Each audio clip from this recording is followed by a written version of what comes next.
الحمد لله نحمده ونستعينه ونستغفره ونعوذ بالله من شرور أنفسنا ومن سيئات أعمالنا من يهده الله فلا مضل له ومن يضلله فلا هادي له وأشهد أن لا إله إلا الله وأشهد أن محمدا عبده ورسوله أما بعد فإن خير الحديث كتاب الله وخير الهدي هدي محمد صلى الله عليه وسلم وشر الأمور محدثاتها وكل محدثة بدعة وكل بدعة ضلالة وكل ضلالة في النار. فأعوذ بالله من الشيطان الرجيم. قاف والقرآن المجيد بل عجبوا أن جاءهم منذر منهم فقال الكافرون هذا شيء عجيب أئذا متنا وكنا ترابا ذلك رجع بعيد قد علمنا ما تنقص الأرض منهم وعندنا كتاب حفيظ بل كذبوا بالحق لما جاءهم فهم في أمر مريج أفلم ينظروا إلى السماء فوقهم كيف بنيناها وزيناها وما لها من فروج والأرض مددناها وألقينا فيها رواسي وأنبتنا فيها من كل زوج بهيج تبصرة وذكرى لكل عبد منيب ونزلنا من السماء ماء مباركا فأنبتنا به جنات وحب الحصيد والنخل باسقات لها طلع نضيد رزقا للعباد وأحيينا به بلدة ميتا كذلك الخروج كذبت قبلهم قوم نوح وأصحاب الرس وثمود وعاد وفرعون وإخوان لوط وأصحاب الأيكة وقوم تبع كل كذب الرسل فحق وعيد أفعينا بالخلق الأول بل هم في لبس من خلق جديد. وقال في مقام آخر بسم الله الرحمن الرحيم إنما كان قول المؤمنين إذا دعوا إلى الله ورسوله ليحكم بينهم أن يقولوا سمعنا وأطعنا وأولئك هم المفلحون. تمام قسم کی تعریف و توصیف، حمد و ثنا، کبریائی و بڑائی اس اللہ رب العالمین کے لیے ہے جس نے ہم تمام لوگوں کو پیدا کیا، مسلمان بنایا، موحد بنایا، اشرف المخلوقات کے لقب سے ملقب کیا۔ درود و سلام نازل ہو تمام انبیاء علیہ الصلاۃ والسلام پر، بالخصوص بے حد و حساب تاجدار مدینہ احمد مجتبیٰ محمد عربی صلی اللہ علیہ وسلم پر، ان کی آل پر، ان کی ازواج پر۔ حاضرین جمعہ، اس کائنات کے اندر سب سے بہترین کتاب اگر کوئی ہے تو وہ اللہ رب العالمین کی کتاب قرآن مجید ہے۔ سب سے بہترین کلام اور سب سے بہترین کتاب اس پورے روئے زمین پر اگر کوئی ہے تو وہ قرآن حکیم ہے۔ قرآن مجید کے بعد اصح الکتب بعد کتاب اللہ رب العالمین کے کتاب کے بعد جو سب سے بہترین کتاب قرار پائی، تمام علماء، تمام محدثین کا جس کتاب کے اوپر اتفاق ہوا وہ ہے امام بخاری رحمۃ اللہ علیہ کی کتاب الجامع الصحیح، یعنی صحیح بخاری۔ قرآن کے بعد سب سے بہترین کتاب صحیح بخاری ہے، اور صحیح بخاری کے اندر جتنے بھی احادیث ہیں وہ تمام کی تمام احادیث، تقریباً 4000 حدیثیں ہیں اس کے اندر، وہ تمام کی تمام احادیثیں صحیح ہیں، اس کے اندر کسی کا بھی اختلاف نہیں ہے۔ امام بخاری رحمۃ اللہ علیہ کی اس کتاب کو جب آپ پلٹیں گے تو جو سب سے پہلا ٹاپک ہے، جو سب سے پہلا باب امام بخاری رحمۃ اللہ علیہ نے اپنی کتاب میں لکھا ہے وہ ہے باب بدء الوحی، یعنی یہ باب بتاتا ہے کہ وحی کی ابتدا کیسے ہوئی. باب بدء الوحی، وحی کی ابتدا کیسے ہوئی. اور اس باب کے تحت جو پہلی حدیث امام بخاری رحمۃ اللہ علیہ لکھتے ہیں وہ ہے انما الاعمال بالنیات، کہ عملوں کا دار و مدار نیتوں پر ہے. تو پہلی جو باب ہے، جو ٹاپک ہے، وہ ہے باب بدء الوحی، یعنی وحی کی ابتدا کیسے ہوئی. یعنی کہ وحی کی جب ابتدا نہیں ہوئی تھی، وحی نازل نہیں ہوا تھا، تو اس وقت تک آپ صلی اللہ علیہ وسلم کو دین نہیں ملا تھا. جب وحی کی ابتدا ہوئی تو پھر آپ صلی اللہ علیہ وسلم کو دین مل گیا اور پھر وہ دین ہم تک پہنچا. امام بخاری رحمۃ اللہ علیہ ٹاپک باندھتے ہیں کہ وحی کی ابتدا کیسے ہوئی، اور اس کے تحت وحی کے تعلق سے بات ہونی چاہیے تھی. تو انہوں نے جو سب سے پہلی حدیث لائی وہ ہے انما الاعمال بالنیات، کہ عملوں کا دار و مدار نیتوں پر ہے. ایسا کیوں؟ وہ یہ بتانا چاہ رہے ہیں کہ دین کی ابتدا وحی سے ہوئی. یہ حدیث لا کر کے یہ بتانا چاہ رہے ہیں کہ عمل کی ابتدا نیت سے ہوتی ہے. دین کی ابتدا وحی سے ہوئی اور عمل کی ابتدا نیتوں سے ہوتی ہے. اسی لیے یہ کہنا کہ اگر ایک انسان عمل کر رہا ہے تو عمل اصل نہیں ہے، اصل صرف اور صرف نیت ہے. بعض لوگ یہ کہتے ہیں کہ بھائی آپ کی نیت صحیح ہے نا، کوئی بات نہیں، یہی کافی ہے، عمل چاہے جیسا بھی ہو، نیت درست ہونی چاہیے. ایسا کہنا غلط ہے. صرف نیت کا صحیح ہو جانا اور عمل کچھ بھی ہو، یہ عمل یا یہ آپ کا عمل جو ہے اللہ رب العالمین کے ہاں مقبول نہیں ہے. اس لیے کہ نیت کے ساتھ ساتھ عمل کا ہونا بھی ضروری ہے. نیت اگر صحیح ہے، عمل غلط، تو آپ کا عمل مقبول نہیں. اگر نیت غلط ہے اور عمل صحیح کر رہے ہیں، پھر بھی وہ عمل اللہ کے ہاں قابل قبول نہیں ہے. اسی لیے نیت کا درست ہونا بہت ضروری ہے. اس کے تحت حدیث دیکھیے، جو حدیث انما الاعمال بالنیات ہے، اس حدیث کو ان علقمۃ ابن ابی وقاص اللیثی رضی اللہ عنہ قال سمعت عمر بن الخطاب رضی اللہ تعالی عنہ قال رسول اللہ صلی اللہ علیہ وسلم انما الاعمال بالنیات وانما لكل امرئ ما نوى فمن كانت هجرته الى الله ورسوله فهجرته الى الله ورسوله ومن كانت هجرته الى دنيا يصيبها او امرأة يتزوجها فهجرته الى ما هاجر اليه. رواه البخاری. اس میں سیدنا علقمہ کہتے ہیں کہ میں نے اس حدیث کو عمر بن خطاب رضی اللہ تعالی عنہ کو فرماتے ہوئے سنا. وہ کہتے ہیں کہ اللہ کے رسول صلی اللہ علیہ وسلم نے فرمایا کہ انما الاعمال بالنیات، عملوں کا دار و مدار اور عملوں کی بنیاد اصل نیت پر ہے. وانما لكل امرئ ما نوى، اور آدمی کو وہی کچھ ملنے والا ہے جس کی وہ نیت کرتا ہے. اس کی تفصیل پھر آ رہی ہے کہ فمن كانت هجرته الى الله ورسوله فهجرته الى الله ورسوله. چنانچہ جس شخص کی ہجرت اللہ اور اس کے رسول کے لیے ہوئی تو پھر اس کی ہجرت اللہ اس کے رسول کے لیے ہے. اور جس کی ہجرت دنیا حاصل کرنے کے لیے یا پھر کسی عورت سے نکاح کرنے کے لیے اگر ہے تو پھر اس کی ہجرت اسی کے لیے ہے. اس حدیث میں ہجرت کے بارے میں ہجرت سے مثال اللہ کے رسول صلی اللہ علیہ وسلم نے دی. ہجرت کسے کہتے ہیں؟ ہجرت کہتے ہیں اپنے گھر بار کو چھوڑ کر کے کسی اور دوسری جگہ بس جانا، اس کو کہتے ہیں ہجرت.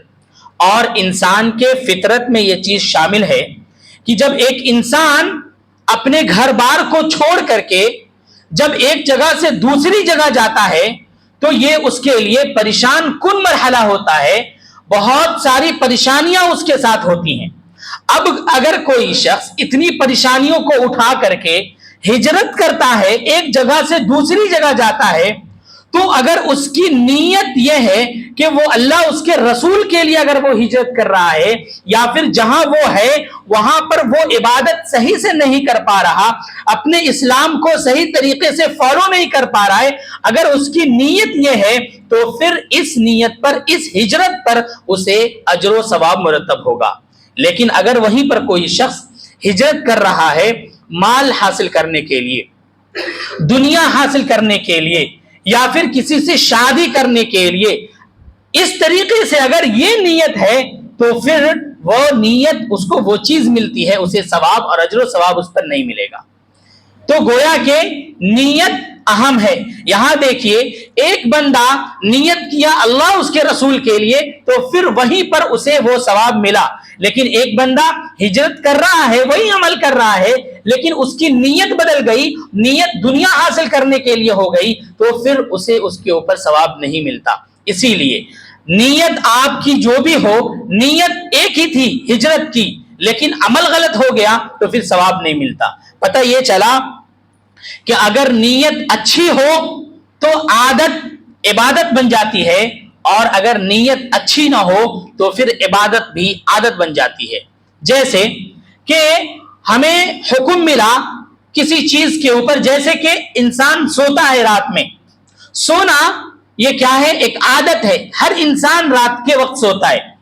اللہ کے رسول صلی اللہ علیہ وسلم نے ہمیں دعا بتلائی، وہ دعا اگر ہم پڑھ لیتے ہیں تو یہ جو عادت ہے سونا، دعا پڑھ لینے کی وجہ سے عبادت میں بدل جاتی۔ لیکن اگر آپ دعا نہیں پڑھے، وہیں پر یہ عادت آپ کی عادت ہی رہی، عبادت میں نہیں بدلی۔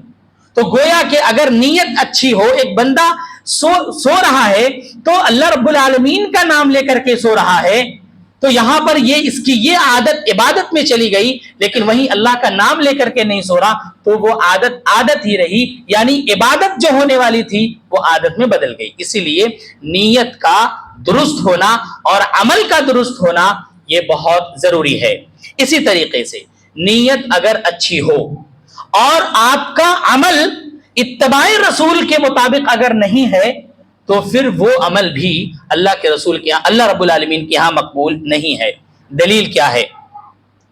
عن البراء بن عازب رضی اللہ تعالی عنہ قال خطبنا رسول اللہ صلی اللہ علیہ وسلم یوم نحر بعد الصلاة۔ براء بن عازب رضی اللہ تعالی عنہ کہتے ہیں کہ رسول اکرم صلی اللہ علیہ وسلم نے خطبہ دیا نماز کے بعد یوم النحر میں، یعنی بقرعید کے دن نماز کے بعد آپ صلی اللہ علیہ وسلم نے خطبہ دیا۔ ایک مسئلہ یہ بھی واضح ہوا یہاں پر کہ عیدین کا جو خطبہ ہے وہ خطبہ نماز کے بعد ہے، جبکہ جمعہ کا خطبہ بالکل الٹ ہے۔ جمعہ کا خطبہ نماز سے پہلے، عیدین کا خطبہ نماز کے بعد ہے۔ بعض لوگ نماز سے پہلے بھی خطبہ دیتے ہیں۔ تو یہاں پر خطبنا رسول اللہ صلی اللہ علیہ وسلم یوم النحر، بقرعید کے دن آپ صلی اللہ علیہ وسلم نے خطبہ دیا نماز کے بعد۔ کیا دیا؟ من صلی صلاتنا ونسک نسکنا فقد اصاب نسکا، جس نے ہماری طرح نماز پڑھی یا جس نے قربانی ہماری طرح قربانی کی تو پھر اس کی قربانی ہو گئی۔ ومن نسک قبل الصلاة فتلک شاۃ لحم، جس نے نماز سے پہلے قربانی کر لی تو پھر اس کی قربانی نہیں ہوئی، وہ ایک عادت ہے، وہ ایک گوشت ہے صرف جس کو کھانا ہے۔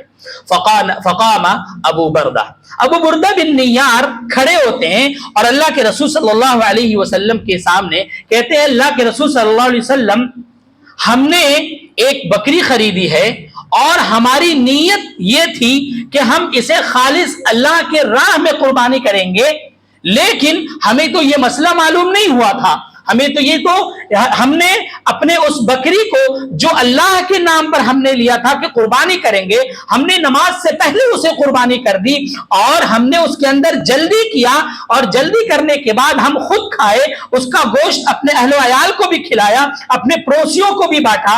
اب کیا ہوگا؟ اللہ کے رسول صلی اللہ علیہ وسلم نے کہا کہ مسئلہ تو یہی ہے، نماز سے پہلے قربانی نہیں ہوتی۔